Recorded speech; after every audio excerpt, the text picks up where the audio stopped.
નમસ્કાર દર્શક મિત્રો, ટુ ધ પોઈન્ટ કાર્યક્રમમાં આપ સૌનું સ્વાગત છે. હું છું યજ્ઞ. મિત્રો, આજે ટુ ધ પોઈન્ટ કાર્યક્રમમાં વાત કરવાની છે કોરોનાના કેરને લઈને.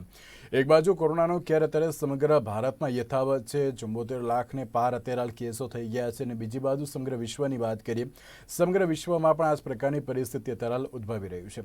સવાલ એ થતો હોય છે કે એક બાજુ જ્યારે કોરોનાનો કેર આટલો બધો વધી ગયો છે, અને તેમાં પણ જ્યારે યુરોપની વાત કરીએ કે પછી લંડનની વાત કરીએ, તેમાં પણ ફરી એકવાર લોકડાઉન થવાની શક્યતાઓ વર્તાઈ રહી છે. પરંતુ જ્યારે ભારતની વાત કરીએ અને તેમાં પણ જ્યારે ગુજરાતની વાત કરીએ તો ગુજરાતમાં એક બાજુ કેસ ઘટી રહ્યા હોય તેવું જે સામે આવ્યું છે. એન્ટીબોડી બની રહી છે, પ્લાઝમા થેરાપી કારગત નીવડી છે, તેને લઈને અત્યારે હાલ તો જે આપણે વિગતો ઉપર ચર્ચા વિચારણા કરીશું. પરંતુ સવાલ એ હોય છે કે જ્યારે એક બાજુ 74 લાખની જે પાર અત્યારે હાલ કેસો થઈ ગયા છે, હવે જોવાનું એ રહ્યું કે આ કોરોનાનો કેર જે અત્યારે હાલ યથાવત છે ને તે અટકશે ક્યારે. એક બાજુ જ્યારે ગુજરાત સરકાર અને તેની સાથે ભારત સરકારની વાત કરીએ, ભારત સરકાર દ્વારા જે વેક્સિનને લઈને જે ઘણી બધી જાહેરાતો કરવામાં આવતી હોય છે, અને તેમના દ્વારા એમ કહેવામાં આવ્યું છે કે ગમે તેમ કરીને 2021 સુધીમાં અત્યારે હાલ જે વેક્સિન આવી જાય, જે પ્રમાણેનો અમે ટ્રાય પણ કરી રહ્યા છીએ. તો હવે જોવાનું એ રહ્યું કે આ વેક્સિનને લઈને, એન્ટીબોડીને લઈને, પ્લાઝમા થેરાપીને લઈને હવે કયા પ્રકારનું જે હવે આગળ કોરોનાના કેરને લઈને હવે ક્યાં અટકશે, તે અત્યારે સૌથી મોટો સવાલ છે. પરંતુ તેની સાથે જ આ મુદ્દા ઉપર ચર્ચા વિચારણા કરવા માટે મારી સાથે જોડી ગયા છે ડૉક્ટર સંકેત માખણે, જે ઇન્ફેક્શન સ્પેશિયાલિસ્ટ છે. સંકેતભાઈ, સૌથી પહેલાં તો આપનું સ્વાગત છે.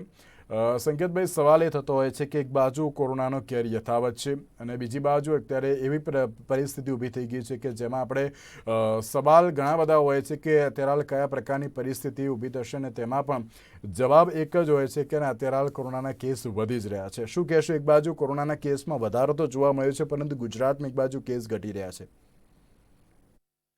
નમસ્તે દર્શક મિત્રો. જેમ યજ્ઞભાઈએ જણાવ્યું તેમ ગુજરાતમાં કેસીસ ઓછા થઈ રહ્યા છે. એક બહુ દિવસો પછી એક સારી ખબર આવી છે કે કેસીસ આપણા ત્યાં ઓછા થઈ રહ્યા છે. આજે પીએમઓ ઇન્ડિયા દ્વારા એક જનહિતમાં હાલત જાહેર કરવામાં આવ્યું છે કે ભલે કેસીસ ડિક્રીઝ થઈ રહ્યા હોય, ઓછા થઈ રહ્યા હોય, તેમ છતાં આપણે કોમ્પ્લેસન્સી આવવા દેવી જોઈએ નહીં. એટલે કે ઢીલ મૂકવી જોઈએ નહીં. જે આપણી કોરોના ખિલાફની જે લડાઈ છે તેમાં જે આપણે સોશિયલ ડિસ્ટન્સિંગ રાખી રહ્યા છીએ, જે માસ્ક પહેરી રહ્યા છીએ રેગ્યુલરલી, અને જે પ્રમાણે હાઇજીન સાચવી રહ્યા છીએ, એટલે સાફ સફાઈ કરી રહ્યા છીએ, તે પ્રમાણે આપણે એ જ લયમાં, એ જ જુસ્સા સાથે આગળ વધવાનું છે. એનું કારણ છે કોમ્પ્લેસન્સી થશે તો સેકન્ડ વેવ રેડી જ હશે આવવા માટે.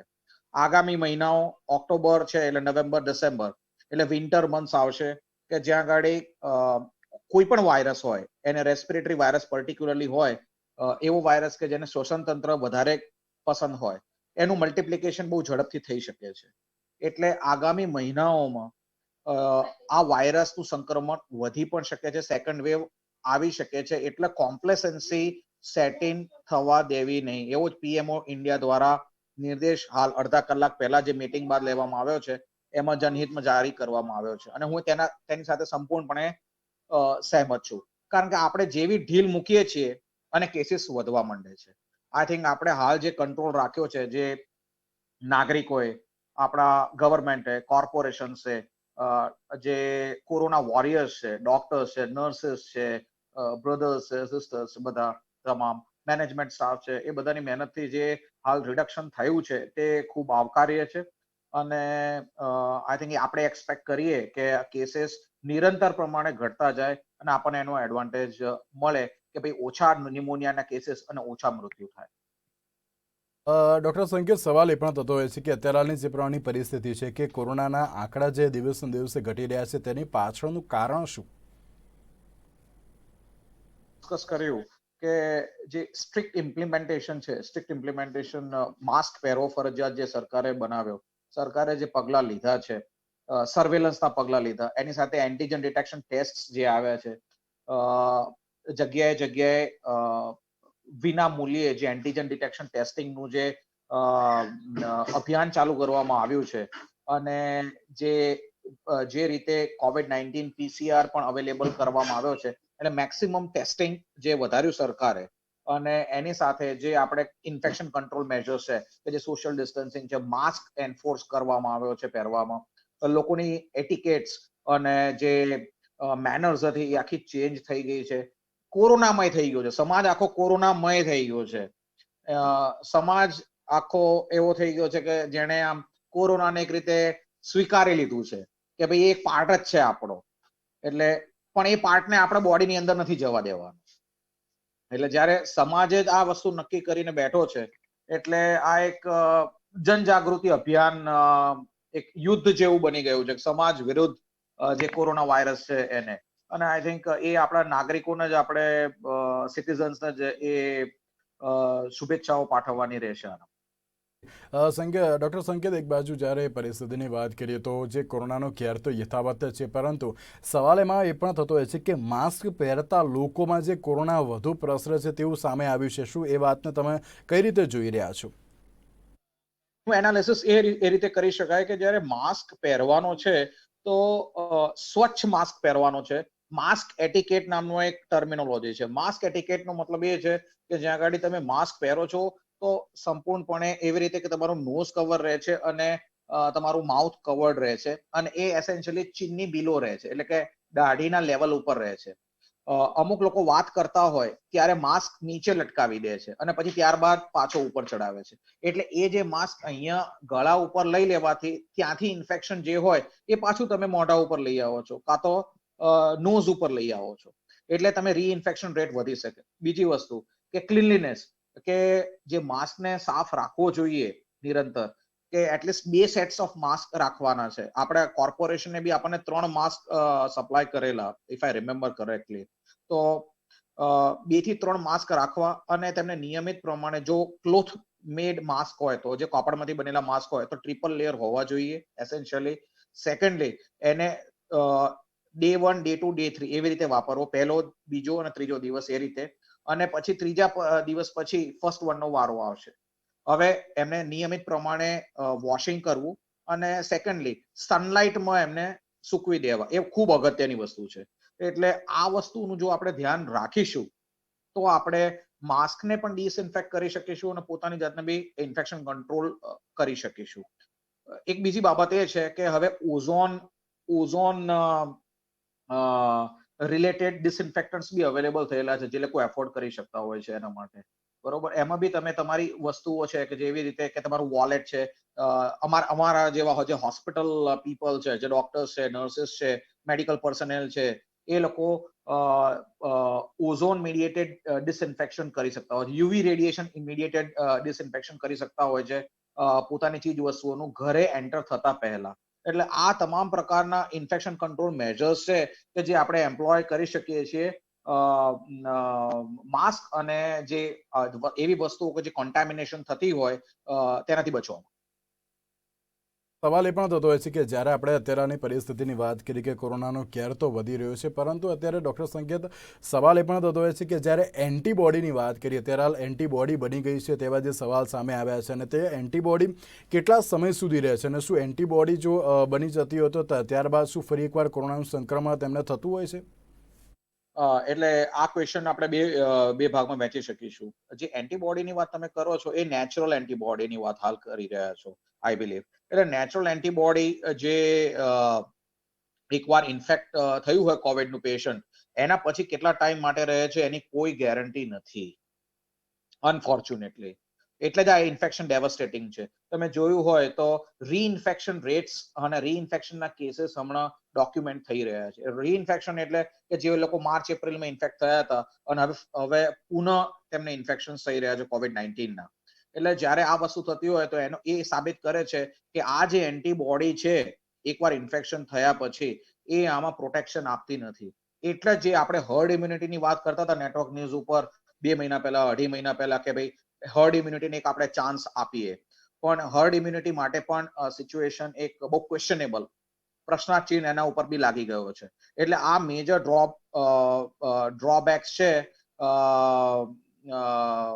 આ એન્ટીબોડી મીડિયેટેડ જે આપણી એક્સપેક્ટેશન છે એના. Now coming on to the second part of the question, કે જે એન્ટીબોડીઝની તમે વાત કરો છો એને પેસિવ ઇમ્યુનાઇઝેશન કહેવાય. મોનોક્લોનલ એન્ટીબોડીઝ છે કે જે રીજેનરોન આપવામાં આવ્યું પ્રેસિડેન્ટ ડોનાલ્ડ ટ્રમ્પને, એટલે ખૂબ ઇન્ટરેસ્ટમાં આવ્યું છે, આ ચર્ચામાં આવ્યું છે. મોનોક્લોનલ એન્ટીબોડી પર ટેસ્ટિંગ છે એ ડોક્ટર એન્થની ફાઉચી કરી રહ્યા છે. Anthony Fauci is the biggest figure in infectious disease world. હું ઇન્ફેક્શન ડિઝીઝ સ્પેશિયલિસ્ટ છું અને Anthony Fauci is also ID specialist, senior most ID specialist of the world છે. એટલે એ રિસર્ચ કરી રહ્યા છે હાલ મોનોક્લોનલ એન્ટીબોડી ઉપર. એટલે મોનોક્લોનલ એન્ટીબોડી એક એવો એન્ટીબોડી છે કે જે ડાયરેક્ટલી COVID-19 ઉપર એટેક કરી શકે. એટલે પેશન્ટને એ તમે એના જે પ્લાઝમા ચડાવો એનાથી ડાયરેક્ટ એટેક કરી શકે. હાલ જે આપણે પ્લાઝમા ચડાવીએ છીએ એ નોન સ્પેસિફિક છે. COVID-19 ની એન્ટીબોડી હોય છે પણ પોલીક્લોનલ હોય છે. પોલી એટલે બહુ બધી, મોનો એટલે એક, સમાન. એટલે મોનોક્લોનલ એન્ટીબોડી જ્યારે જાય છે તો તમને સફળતા મેળવવાનો ચાન્સ હંમેશા વધારે રહે છે. સે ફોર એક્ઝામ્પલ કોઈને ટીટેનસ થયો હોય, કોઈને ગેસ ગેંગ્રીન થયું હોય તો આપણે મોનોક્લોનલ એન્ટીબોડીઝ આપતા હોઈએ છીએ, ઇમ્યુનોગ્લોબ્યુલિન્સ આપતા હોઈએ છીએ. એ જ જાતનું આ મોનોક્લોનલ એન્ટીબોડી છે. અને જો રીજેનરોન નામનું છે, આ રીજેનરોન કંપની આને બનાવી રહી છે. એટલે જો આ સક્સેસફુલ રહેશે અને જો આના ડોઝેસ એ પ્રમાણે સક્સેસફુલ એ રીતે ડોનાલ્ડ પ્રેસિડેન્ટમાં સક્સેસફુલ રહ્યા છે તો હું આશા રાખું છું કે એ વસ્તુ જ્યારે ઇન્ડિયામાં આવે અને એના ક્લિનિકલ ટ્રાયલ્સ યોગ્ય રીતે કરવામાં આવે તો આપણે એને થેરાપી તરીકે સ્વીકારી શકાશે ઇન ફ્યુચર. એક બાજુ જ્યારે આપણી સાથે જોડાઈ ગયા છે ડૉક્ટર અમિત પ્રજાપતિ, જેઓ ક્રિટિકલ કેર સ્પેશિયાલિસ્ટ છે. જી અમિતભાઈ, સવાલ એ જ થતો હોય છે કે જ્યારે કોરોનાના કેરની તો આપણે વાત કરીએ છીએ, ત્યારે હાલ કોરોનાનો કેર તો યથાવત છે સમગ્ર ભારતની પરંતુ વિશ્વમાં. અને બીજી બાજુ જ્યારે કેસમાં ઘટાડો એક બાજુ જે નોંધાયો છે તેવા પણ સવાલ સામે આવ્યા છે અને તેમાં પણ જ્યારે માસ્ક પહેરતા લોકોમાં આ ચિંતા વધુ પ્રસરી છે. તમે શું કહેશો તેના લઈને અમિતભાઈ? એટલે ડેફિનેટલી કેસ તો થોડા ઘટી રહ્યા છે. અમદાવાદની કન્ડિશનની અત્યારે ચર્ચા કરીએ તો જે 1-2 વીક પહેલા જે કેસ હતા એમાં ઘટાડો આવી ગયો છે અત્યારે, બરોબર. બીજી વસ્તુ કે તમે જે વેક્સિનની વાત કરી, એ વેક્સિનને તો આવતા હજી ટાઈમ લાગશે, પણ જે આપણે તકેદારી લેવાની છે બધા લઈ રહ્યા છે, એ બી એક કારણ છે. અને પ્લસ એ જે વાયરસની અસર હોય એ બી કદાચ થોડી ઓછી થતી હોય અને જે સંક્રમણ થવું હોય એ ઓછું બી થાય છે. એના કારણે કેસમાં બી ઘટાડો આવી રહ્યો છે. પરંતુ બીજી બાજુ જ્યારે વેક્સિનની તો આપણે કોઈ વાત નથી કરતા અને તેની સાથે કોરોનાના કેરમાં એક બાજુ જે વ્યક્તિ સંક્રમિત થઈ ગયો હોય પરંતુ બીજી બાજુ જ્યારે કહી શકાય કે તેને વધુ પડતું સંક્રમણ થઈ શકે તેવા પણ સવાલ સામે આવે છે. અમિતભાઈ, શું કહેશો? એટલે એ જ પેશન્ટને બીજી વખત સંક્રમણ થઈ શકે એમ કહો છો તમે? હા, એટલે એવા જો અત્યારે અમે જે પ્રમાણે પ્રેક્ટિસ કરીએ છીએ, મેં પોતે બી અત્યાર સુધીમાં 700-750 પેશન્ટ જોયા, પણ હજી સુધી મારી પાસે એવા પેશન્ટ નથી આવ્યા કે એક વખત પોઝિટિવ થયું અને અત્યારે બીજી વખત ફરીથી પોઝિટિવ થયું હોય. જ્યારે આવશે ત્યારે જરૂરથી હું તમને કહી શકીશ કે હા, મારી જોડે બી એવા પેશન્ટ આવવા મળ્યા, પણ અત્યારે સ્ટીલ નાઉ મારી જોડે હજી એવું કોઈ પેશન્ટ નથી આવ્યું કે જેને એક વખત કોરોના પહેલા થયો હોય ને અત્યારે ફરીથી થાય. સંકેતભાઈ, આ જ પ્રશ્ન આપણે, કારણ કે અત્યારે હાલ ઇન્ફેક્શનની આપણે વાત કરતા હોઈએ છીએ કે અત્યારે હાલ ઇન્ફેક્શન છે દરેક લોકોમાં ફેલાતું હોય છે. લાગી રહ્યું છે કે એકવાર કોરોના થઈ જાય ત્યારબાદ ફરી એકવાર દરેક કોરોના સંક્રમિત થઈ શકે તેમ? આપણે જેમ હમણાં ચર્ચા કરી ત્યારે કે એન્ટીબોડીની જે પ્રોટેક્શન લેવલ છે, મારા અમિતભાઈ સાથે બી ચર્ચા થાય છે, કારણ કે અમે બંને શેલ્બી હોસ્પિટલના છીએ એટલે ઘણી વાર ચર્ચા થતી હોય છે. એટલે આ એન્ટીબોડી જે કોવિડ સ્પેસિફિક છે એ એટલી લોંગ લાસ્ટિંગ નથી, એટલે રીઇન્ફેક્શનના ચાન્સીસ રહે છે. બટ નેવરધેલેસ જેમ અમિતભાઈ કહે છે કે અત્યાર સુધીમાં એવા પેશન્ટ્સને અમે એન્કાઉન્ટર કર્યા નથી અને ઓવરઓલ એન્કાઉન્ટર ન કરીએ એ જ એક્સપેક્ટેશન હોઈ શકે, કારણ કે ટેકનિકલી જો રીઇન્ફેક્શન રેટ્સ એટલા વધી જાય તો પછી આ જે ઇન્ફેક્શન જે મહામારી છે તે વધારે ડેન્જરસ રૂપ ધારણ કરી શકે. એટલે ઓવરઓલ બાય એન્ડ લાર્જ ઇન્ડિયામાં બી હજી સુધી તો બહુ ઓછા રીઇન્ફેક્શન રેટ્સ જોવા મળ્યા છે અને યુએસમાં બી જે રેટ્સ જોવા મળેલા છે તેનો બી એટલો બધો સિગ્નિફિકન્ટલી હાયર પ્રપોર્શન નથી. એટલે that is a good news, definitely welcome news છે. અને જ્યાં સુધી વેક્સિનનો સવાલ છે જે તમે પૂછ્યો, હવે વેક્સિનના તો એ જણાવી દઉં કે જે આપણા 3 ટ્રાયલ્સ છે એમાંના 2 ટ્રાયલ્સ સ્ટેજ 2 સુધી પહોંચેલા છે અને એક ટ્રાયલ છે સ્ટેજ 3 સુધી પહોંચેલો છે. બીજું એ કે રશિયન વેક્સિન જે સ્પુટનિક 5 છે એને આજે જ ડોક્ટર રેડ્ડીઝ માટે સ્વીકૃતિ મળેલી છે જસ્ટ નાવ. એટલે સ્પુટનિક 5 ને અત્યાર સુધી એ લોકો સ્વીકૃતિ નતા આપતા કારણ કે રશિયામાં જે ટ્રાયલ થયેલો હતો એ બહુ જ નાનો ટ્રાયલ હતો, એક ઓલમોસ્ટ પાયલટ સ્ટડી જેવો હતો, જેની કોઈ એવી પીયર રિવ્યુડ જર્નલમાં પબ્લિશ કરવામાં નતો આવ્યો, પણ તેમ છતાં ડોક્ટર રેડ્ડીસને જસ્ટ નાવ સ્વીકૃતિ મળી છે કે ઇન્ડિયન જે પોપ્યુલેશન છે, ઇન્ડિયાની પ્રજા છે, તેમાં એક લાર્જ સ્કેલ ટ્રાયલ, જે રેન્ડમાઇઝ કંટ્રોલ ટ્રાયલ હોય કે જેમાં આપણે એક એફિકસી અને સેફટી, એફિકસી એટલે કે કેટલી અસરકારક હશે વેક્સિન, કોઈ પણ વેક્સિન અસરકારક થવા માટે એટલીસ્ટ 70% હોવું જોઈએ. ગવર્મેન્ટ ઓફ ઇન્ડિયા એવું જણાવ્યું છે કે 50% પણ જો ઇફેક્ટિવ હશે તો એ લોકો સ્વીકૃતિ આપી દેશે. હેલ્થ મિનિસ્ટ્રીએ એવું ડોક્ટર વર્ધન સાહેબે જણાવ્યું હતું થોડા દિવસો પહેલા. પણ 70% તો મિનિમમ એફિકસી હોવી જ જોઈએ કોઈ પણ વેક્સિનની. સેકન્ડલી, તમે જોયું હોય તો જોન્સન એન્ડ જોન્સનની જે વેક્સિન હતી, ગઈકાલે કાં તો પરમ દિવસની જ ખબર છે કે એમાં એકાદ બે પેશન્ટમાં સાઇડ ઇફેક્ટ થઈ ગઈ, તો ટ્રાયલને એને હોલ્ટ કરવામાં આવ્યો હતો.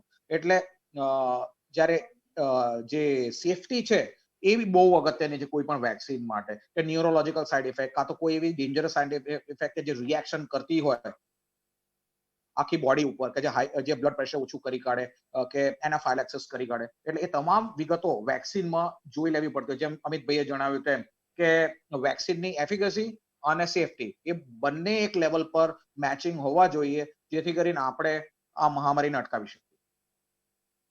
આપણે એન્ટીબોડીની તો વાત કરતા હોય છે કે એન્ટીબોડી એકવાર બની જતી હોય છે અને તેમાં પણ જ્યારે ઘણા બધા જે સારા એવા જે ફેરફાર પણ થતા હોય છે, શું આ એન્ટીબોડી 2 કે 3 મહિનામાં તે એક્સપાયર થઈ જતી હોય છે? એટલે જો અમે અત્યારે મારી જોડે પેશન્ટ ફોલોઅપ્સમાં આવવા માંડ્યા છે.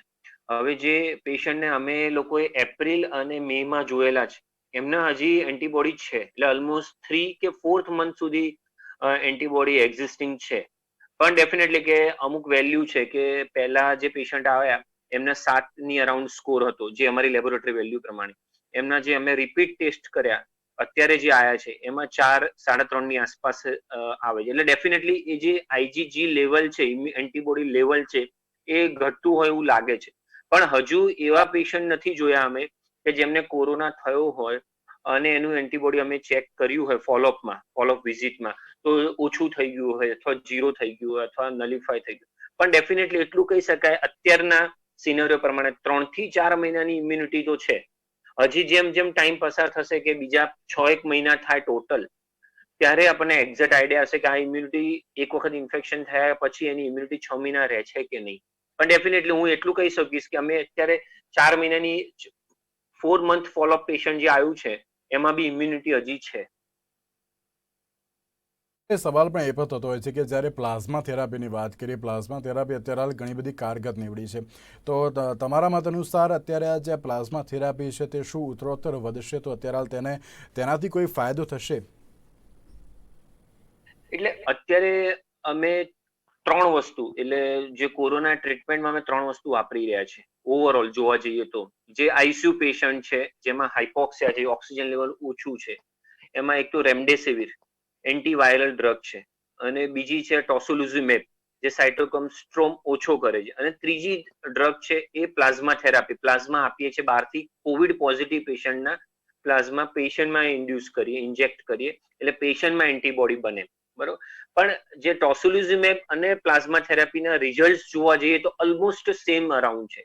જે હજી બી જે અમારી જોડે બહુ જ લેટ આવે છે પેશન્ટ, બહુ જ ખરાબ કન્ડિશનમાં, બહુ જ સિવિયર કન્ડિશનમાં આવે છે, એ પેશન્ટોમાં હજી બી પ્લાઝમા થેરાપી કે ટોસિલિઝુમેબનો એટલો બધો રોલ નથી. જો એ ટાઈમસર આવી જાય અમારી જોડે, બહુ હાઇપોક્સિયા ડેવલપ થયો જ હોય, તો એ કન્ડિશનમાં અમે જો પ્લાઝમા થેરાપી આપીએ તો એ પેશન્ટ બચવાના ચાન્સ વધારે. પણ હજુ બી હું કહીશ કે બહુ જ સિવિયર કેસમાં બહુ જ લેટ, કે જે ઓલમોસ્ટ વેન્ટિલેટર કન્ડિશનમાં આવે અને ત્યારે પ્લાઝમા થેરાપી આપીએ છો, તો હજી બી રિઝલ્ટ એટલા સારા નથી મળી રહ્યા. બીજી બાજુ ડૉક્ટર સંકેત, કે જ્યારે અત્યારે એન્ટીજન ટેસ્ટની આપણે વાત કરીએ તો એન્ટીજન ટેસ્ટની જે સૌથી વધારે કારગત નહીં, પરંતુ આરટીપીસીઆર ટેસ્ટ જે હોય છે તેને અત્યારે સૌથી વધારે મહત્વ આપવામાં આવતું હોય છે, અને તે બંનેમાં તફાવત અત્યારે શું દેખાઈ રહ્યો છે? સોરી, તમે રિપીટ કરશો ક્વેશ્ચન તમારો? જે પ્રમાણે એન્ટીજન ટેસ્ટ અને આરટીપીસીઆર જે કોરોનામાં જે ખૂબ જ મહત્વના ટેસ્ટ માનવામાં આવતા હોય છે, તેમાં પણ એન્ટીજન કરતાં આરટીપીસીઆર ટેસ્ટ ખૂબ જ મહત્વનો માનવામાં આવે છે, શું કહેશો? એટલે જો એન્ટીજન ડિટેક્શન ટેસ્ટ એક ડેફિનેટલી એક સારું ઇન્ટરવેન્શન છે ડાયગ્નોસ્ટિક્સમાં. એનાથી તમે અર્લી ડિટેક્શન કરી શકો છો. બીજું આ રેપિડ ડાયગ્નોસ્ટિક ટેસ્ટ આરડીટી છે, એટલે એનો ટર્ન અરાઉન્ડ ટાઈમ પણ ઓછો છે. થર્ડલી જે જાહેર જનતાને છે તમે જ્યારે ઇન્ફેક્શન કંટ્રોલનો પર્સપેક્ટિવ એક નેશનલ પ્રોગ્રામ દ્વારા આગળ વધારતા હો કમ્પેર ટુ કે જે અમે લોકો પ્રાઇવેટના ડોક્ટર્સ છીએ, હું કે અમિતભાઈ, તો નેશનલ પ્રોગ્રામનો જ્યારે અપ્રોચ હોય ત્યારે હંમેશા એમાં ફાઇનાન્શિયલ કન્સ્ટ્રેન્ટ્સ એની સાથે મેક્સિમમ લોકોને રીચ કરવાનો જે હોય અભિગમ એ એન્ટીજન ટેસ્ટિંગ એક એવો ઇન્ટરવેન્શન છે કે ડેફિનેટલી એમાં ઉપયોગી નીવડી શકે છે. બટ એન્ટીજન ટેસ્ટિંગ છે ને એની સેન્સિટિવિટી ક્યારેક લો હોઈ શકે. સેન્સિટિવિટી લો મતલબ કે રોગ હોય તેમ છતાં નેગેટિવ આવી શકે અને હાઈ ફોલ્સ નેગેટિવ કહેવાય. એટલે જ્યારે ફોલ્સ નેગેટિવિટી હાઈ હોય ત્યારે પેશન્ટને રોગ હોય તેમ છતાં રિપોર્ટ નેગેટિવ આવે તો પેશન્ટ ઘણીવાર મિસગાઈડ થઈ શકે. પેશન્ટ મિસગાઈડ થાય તો કોરોના આગળ વધતો રહે એ પેશન્ટ્સમાં અને એની સારવાર યોગ્ય રીતે ન થાય. યોગ્ય રીતે ના થાય 6-7 દિવસ પેશન્ટ વેઇટ કરે. અલ્ટિમેટલી જેમ ઓવરઓલ પિક્ચર આપણે જોઈએ ત્યારે ઓક્સિજન લેવલ્સ ફોલ થાય અને તરત એન્ડ સ્ટેજ પર પેશન્ટ્સ આવે કે જ્યારે વેન્ટિલેટર પર એમ પેશન્ટ્સને લેવા પડી શકે. એટલે આ એક ગેરફાયદો છે એન્ટીજન ડિટેક્શન ટેસ્ટિંગનો. As far as RT-PCR is concern, RT-PCR હજી બી ગોલ્ડ સ્ટાન્ડર્ડ છે. ગોલ્ડ સ્ટાન્ડર્ડ એટલે કે જે બેન્ચમાર્ક છે. RT-PCR ની ડેફિનેટલી સેન્સિટિવિટી ઘણીવાર ઓછી હોય છે. એકવાર નેગેટિવ આવતો હોય છે, બીજી વાર બી નેગેટિવ આવતો હોય છે. તેમ છતાં એઝ આઈડી સ્પેશિયાલિસ્ટ અમે ત્રીજી વાર પણ કરાવતા હોય છે ત્યારે પોઝિટિવ આવતો હોય છે.